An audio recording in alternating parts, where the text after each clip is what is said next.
बिस्मिल्लाहिर्रहमानिर्रहीम। अस्सलाम वालेकुम फ्रेंड्स। आज हम कार्डियोवास्कुलर की फार्माकोलॉजी के बारे में पढ़ेंगे, जिसमें हम एंटी हाइपरटेंसिव ड्रग्स के बारे में पढ़ेंगे। बेसिकली ये लफ्ज़ एंटी हाइपरटेंसिव, एंटी का मतलब अगेंस्ट और हाइपरटेंसिव निकला है हाइपरटेंशन, यानी हाई ब्लड प्रेशर के अगेंस्ट जो ड्रग्स दी जाएंगी या हाई ब्लड प्रेशर को ट्रीट करने के लिए जो ड्रग्स की जाएंगी उन्हें हाइपरटेंसिव ड्रग्स कहते हैं। अब बेसिकली इस हाइपरटेंशन के अंदर एक बहुत इम्पोर्टेंट सिस्टम है जिसके बारे में पढ़ना बहुत जरूरी है। इसके बगैर हम इन ड्रग्स को समझ नहीं सकते। रेनिन एंजियोटेंशन एल्डोस्टेरोन सिस्टम होता है। ये बेसिकली ड्रग्स क्या करती हैं, ये इस सिस्टम पर एक्ट करती हैं और वेजो कंस्ट्रिक्शन को इनहिबिट करती हैं और सोडियम की रीअब्जॉर्प्शन को कम करती हैं ताकि ब्लड प्रेशर को कम किया जा सके। नॉर्मली इस सिस्टम का फंक्शन ये होता है कि ये सिस्टम वेजो कंस्ट्रिक्शन करवाता है और सोडियम की रीअब्जॉर्प्शन एल्डोस्टेरोन हार्मोन के मदद से करवाता है ताकि ब्लड प्रेशर को नॉर्मली बढ़ाया जा सके। बेसिकली ब्लड प्रेशर होता क्या है, हमारी ब्लड वेसल्स पर ब्लड फ्लो, ब्लड पास कर रहा होता है और उन वॉल्स पर आकर वो एक प्रेशर एक्सर्ट करता है। इस प्रेशर को कहते हैं ब्लड प्रेशर। अब मैं आपको थोड़ा सा हाइपरटेंशन के बारे में बताता हूँ कि फर्ज करें भी ये एक मोटर है और ये उसका पाइप।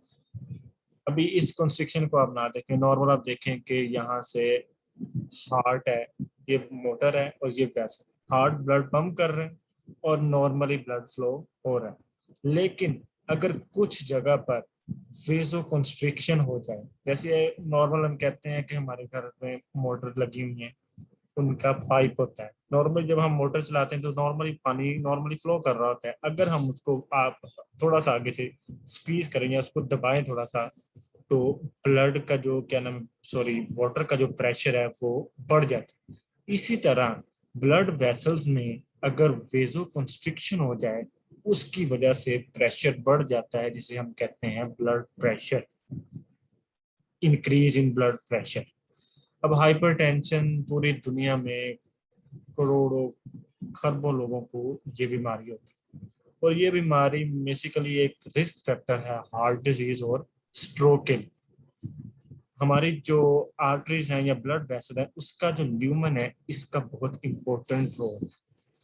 अब आप देखें ना कि अगर ये ल्यूमन छोटा होगा तो क्या होगी, जो ब्लड का फ्लो है उसमें रुकावट होगी। और अगर ये वाला जो ल्यूमन है वो बड़ा होगा यानी डायलेट होगा, तो ब्लड का जो फ्लो होगा या प्रेशर होगा वो कम होगा। अब हम रेनिन एंजियोटेंशन अल्डोस्टेरोन सिस्टम के बारे में पढ़ेंगे। इसका जो सिंपल नाम है, निमोनिक से याद रख सकते हैं, रास। जैसे आर से रेनिन, ए से एंजियोटेंशन और ए से अल्डोस्टेरोन। अब ये मैं आपको ना नॉर्मल जो इस सिस्टम का फंक्शन है वो बताता हूँ। बेसिकली क्या होता है कि अगर एक पर्सन है, उसके अंदर उसका ब्लड प्रेशर कम, जब ब्लड प्रेशर कम है तो किडनी के पास कम ब्लड जाएगा। जब कम ब्लड किडनी के पास जाएगा तो किडनी को फौरन पता चल जाएगा कि कोई मसला है, ब्लड फ्लो कम हुआ हो। तो किडनी क्या करेगी, किडनी फौरन से रेनिन को रिलीज करेगी। अब रेनिन का क्या काम है कि रेनिन में हमारी वेसल्स के अंदर होता है एंजियोटेंसिन, इसको ब्रेक डाउन करके एंजियोटेंशन 1 में कन्वर्ट करते हैं। अब ब्लड जब लंग्स के पास जाता है तो लंग्स देखता है कि एंजियोटेंशन 1 हमारे पास आया हुआ है, तो वो क्या करता है कि angiotensin ACE, angiotensin converting enzyme को रिलीज करता है। एंजियोटेंशन कन्वर्टिंग एंजाइम का फंक्शन क्या है कि ये एंजियोटेंशन 1 को एंजियोटेंशन 2 में कन्वर्ट कर देता है। अब ये एंजियोटेंशन 2 एक्टिव एंजियोटेंशन 2 ने क्या करना है, इसने हमारे स्मूथ वेसल्स जो एंडोथेलियम की लेयर के अंदर मसल्स होते हैं, एंडोथेलियम लेयर जो होती है ब्लड वेसल की, उसमें रिसेप्टर्स होती है। इसने फौरन से जाके वहां क्या करना है, अटैच करना है और वहां पे करवा देनी है वेजो कंस्ट्रिक्शन। जब होगी वेजो कंस्ट्रिक्शन तो ब्लड प्रेशर फौरन ही बढ़ जाएगा। दूसरा इसने फंक्शन क्या करना है कि किडनी पर एड्रीनल ग्लैंड होता है, एड्रीनल ग्लैंड से एल्डोस्टेरोन हार्मोन को इसने स्टिमुलेट करना है कि भाई आप तैयार हो, जो आपने रिलीज होना है और आपने सोडियम को रीअब्सॉर्ब करवाना है, क्योंकि बॉडी के अंदर जो ब्लड फ्लो है, ब्लड प्रेशर है, वो कम हो गया। जैसे ही सोडियम की रीअब्सॉर्प्शन बढ़ेगी, साथ ही वाटर की रीअब्सॉर्प्शन। इस मैकेनिज्म के साथ क्या होगा, जो ब्लड है का वॉल्यूम है वो बढ़ जाएगा और एज अ रिजल्ट हमारी बॉडी को जरूरत थी ब्लड प्रेशर के बढ़ने की, ब्लड प्रेशर राइज कर जाए।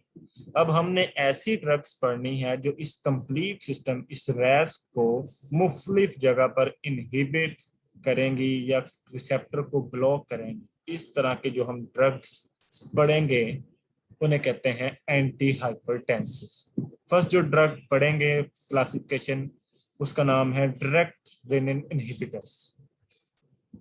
डायरेक्ट रेनिन इनहिबिटर का आपको साफ, जिस बंदे को रास के ऊपर उसका हैंड है, यानी उसको कंप्लीट समझ है रेनिन एंजियोटेंशन अल्डोस्टेरोन सिस्टम की, उसके लिए सिंपल है। जब डायरेक्ट रेनिन इनहिबिटर्स दिए जाएंगे तो क्या होगा, जो रेनिन है जिसने एंजियोटेंसिनोजन को एंजियोटेंशन 1 में कन्वर्ट करना था, वो इनहिबिट हो जाएगा। अब उसकी इनहिबिशन से क्या होगा, जो कन्वर्जन रेट है वो कम हो जाएगा, जिसकी वजह से एंजियोटेंशन 1 कम हो जाएगा। अब इसमें ड्रग आता है एलिस्क्रिन। ये बेसिकली न्यू ड्रग है, इसकी लॉन्ग हाफ लाइफ है। जिस ड्रग की लॉन्ग हाफ लाइफ होगी वो हम मल्टीपल टाइम्स डे नहीं दे सकते उसे। डे में अगर नाइट में देना है तो एक नाइट में दे सकते हैं या एक दिन में दे सकते हैं। ये ड्रग अभी बेसिकली ज़्यादा टेस्टेड नहीं किया गया, इसलिए इस ड्रग को इस कंडीशन में देना है कि दूसरे एंटी हाइपरटेंसिव ड्रग जो पेशेंट्स को दिए हैं, अगर वो पेशेंट उसको रिस्पॉन्ड नहीं कर रहा, उसमें बेहतरी नहीं आ रही, तो इस ड्रग को दूसरे एंटी हाइपरटेंसिव ड्रग की कॉम्बिनेशन के साथ दिया जाए। अब जितने मर्जी आप ड्रग्स देख लें, हर ड्रग का साइड इफेक्ट होता है, और जो सिंपल साइड इफेक्ट वो तो हम सबको पता है कि जीआईटी के अंदर साइड इफेक्ट्स आते हैं, डायरिया, एब्डोमिनल पेन, हेडेक हो गया, सर दर्द, डिजीनेस, कमजोरी, फटीग, कमजोरी वगैरह। अब अगला जो क्लासिफिकेशन हमने पढ़नी है वो है ACE इनहिबिटर्स। हमने पढ़ा था कि लंग्स के अंदर से जो इंजाइम आता है एंजियोटेंसिनोजन कन्वर्ट इंजाइम, अब हमने इस इंजाइम को इनहिबिट करना।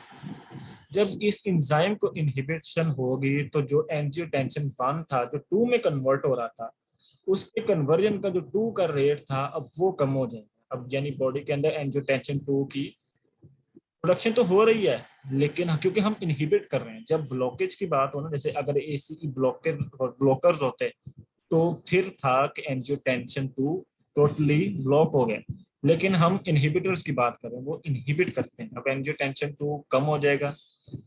जब एंजियोटेंसिन 2 कम होगा तो हमें साफ पता है कि इसने 2 काम करने थे, इसने एल्डोस्टेरोन को रिलीज करना था और वेजो कंस्ट्रिक्शन करवाना।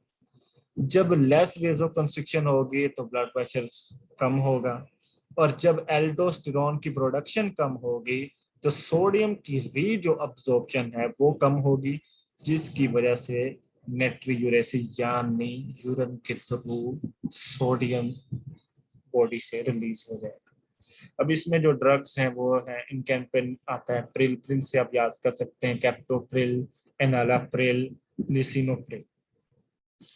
एसी इनहिबिटर्स में अब जो कैप्टोप्रिल है ये हम मल्टीपल टाइम्स दे सकते हैं, 2 से 3 दफा दिन में, क्योंकि इसका शॉर्ट हाफ लाइफ, मैंने पहले भी आपको बताया था कि जिन ड्रग्स की हाफ लाइफ लॉन्गर है वो दिन में 1 दफा दे सकते हैं, और जिसकी कम है वो मल्टीपल टाइम दे सकते हैं। अब इसी तरह इलेनाप्रिल, लिसिनोप्रिल की हाफ लाइफ ज़्यादा है तो इन दिन में एक दफ़ा दे सकते हैं। अब ये हाफ लाइफ पे डिपेंड। जब एसी इनहिबिटर्स में वेजो कंस्ट्रिक्शन कम होगी तो क्या होगा, पेरिफेरल वस्कुलर जो रेजिस्टेंस है, जो हमारी वेसल्स के अंदर रेजिस्टेंस है, जब देखें ना वेजो कंस्ट्रिक्शन कम होगी, वेजो कंस्ट्रिक्शन कम यानी उसकी वजह से जो रुकावट हो रही थी, ठीक है, जो ब्लड वेसल पिचकी थी, उसका क्या हुआ, वो रुकावट क्लियर होगी। अब उसकी वजह से पेरिफेरल वस्कुलर रेजिस्टेंस और आफ्टर लोड हार्ट का कम हो गया, ब्लड प्रेशर कम हो गया। अब ये जो ड्रग्स हैं ये हार्ट फेलियर के अंदर right after acute myocardial infarction यानी हार्ट फेलियर के बाद ये फौरन दिए जाते हैं ड्रग्स। मायोकार्डियल इंफाक्शन के बाद, हार्ट की परफ्यूजन बढ़ गई उसके बाद, और हार्ट के कोई भी टिश्यूज वगैरह में ऑक्सीजन की कमी से जो इस्कीमिक डैमेज हो जाता है, उसकी लिए भी ये ड्रग्स दिए जाते हैं। इस इनहिबिटर्स के साइड इफेक्ट के बारे में पढ़ेंगे हम। इसका जो मेन साइड इफेक्ट है वो ड्राई कफ, क्योंकि एसीई इंजाइम लंग्स के थ्रू प्रोड्यूस होता है और हमारी बॉडी डिफरेंट काइंड के मॉलिक्यूल रिलीज करती है, जिसमें से ब्रेडिकाइनिन्स।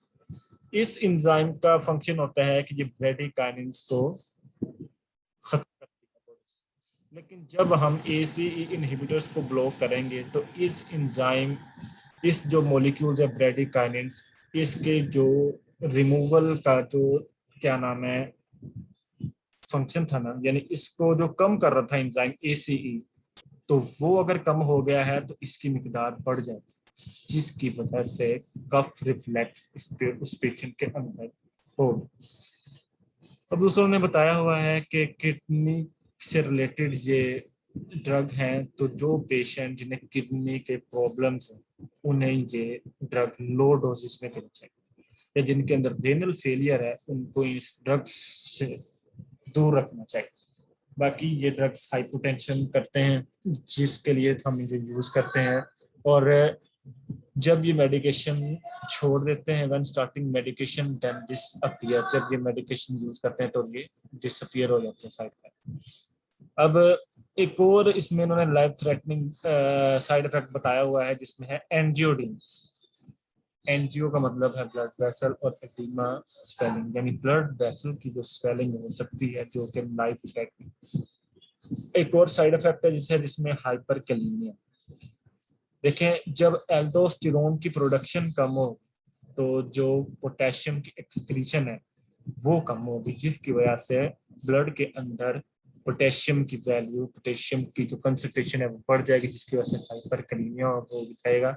तो ऐसे पेशेंट्स जिन्हें ये ड्रग्स दिए जा रहे हैं उन्हें इस तरह के फूड्स से मना किया जाए जिसके अंदर पोटेशियम काफी ज्यादा होता है, क्योंकि हाइपरकैलीमिया की वजह से और भी बहुत सारे साइड इफेक्ट हो सकते हैं।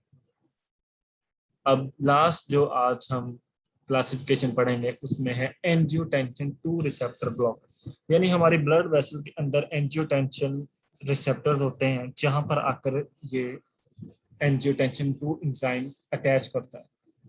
जब हम उस रिसेप्टर को ब्लॉक कर देंगे तो ये एंजाइम आकर अटैच नहीं होगा और अपने अपने फंक्शन नहीं करवाएगा। जो उसके दो फंक्शन थे, वेजो कंस्ट्रिक्शन और एल्डोस्टेरोन की सिंथेसिस। जब एल्डोस्टेरोन की सिंथेसिस नहीं होगी, सोडियम की रीअब्जॉर्प्शन नहीं होगी, सोडियम यूरिन के थ्रू एलिमिनेट हो जाएगा और ब्लड प्रेशर कम हो जाएगा। जब वेजो कंस्ट्रिक्शन कम हो जाएगी, ल्यूमन आर्टरीज का, ब्लड वेसल्स का बढ़ जाएगा और ब्लड प्रेशर नॉर्मल कम हो जाएगा और पेरिफेरल वेस्कुलर रेजिस्टेंस भी कम हो जाएगा। इसमें जो ड्रग्स हैं वो है कैंडिसार्टन, वल्सार्टन, लोसार्टन। अब इस ये ड्रग्स भी की इंडिकेशन है कि ये हाइपरटेंशन के पेशेंट्स को और जिन पेशेंट को हार्ट फेलियर हुआ हो और या मायोकार्डियल इंफाक्शन जिन पेशेंट्स के अंदर हुआ हो, उन्हें ये ड्रग्स रिकमेंड की जाती है। लास्ट में हम इसके साइड इफेक्ट के बारे में पढ़ेंगे। ये जो ड्रग्स हैं ये ब्रेडिकाइनिन्स लेवल को इंक्रीज नहीं करते, क्योंकि इसमें एसीई एंजाइम को इनहिबिट नहीं किया जा रहा, इसमें उस रिसेप्टर को ब्लॉक किया जा रहा है जहां पर इस एंजाइम ने आकर अपना ब्लड वेसल के अंदर अटैच होना। लेस कफ और एंजियोडीमा कम होगी, लाइफ थ्रेटनिंग ये वाले सिम्टम्स कम होंगे, लेकिन इस पर भी हाइपरकैलेमिया और हाइपोटेंशन होगी। This medication of choice only if AC inhibitors can not be tolerated. अगर एसी इनहिबिटर्स पेशेंट टॉलरेट नहीं कर रहा, उसके अंदर कफिंग काफी ज्यादा हो रही है, तो फिर उन्हें ये वाले ड्रग्स देने हैं।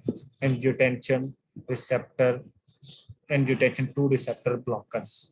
अब कैंडिसार्टन 2 टाइम्स दे सकते हैं, losartan 2 times, valsartan 1 time, depending on half life. At last आपसे जो पॉइंट कॉन्ट्राइंडिकेशन डिस्कस करनी है वो ये है कि ये तमाम क्लासिफिकेशन और इसके ड्रग्स जो हमने यूज किए हैं, ये प्रेग्नेंट फीमेल को रिकमेंड नहीं किए जाते, क्योंकि ये कॉन्जेनिटल माल फॉर्मेशंस उनके अंदर कर सकती। तो इस कंडीशन में उन फीमेल्स को मेथाइल डोपा, लेबिटोल, ये 2 ड्रग्स हैं जो उन्हें रिकमेंड किए जाते हैं। उम्मीद है आपको हमारा लेक्चर बहुत पसंद आया होगा। अगर लेक्चर पसंद आया हो तो प्लीज़ लाइक करें, शेयर करें और सब्सक्राइब करें। बहुत बहुत शुक्रिया।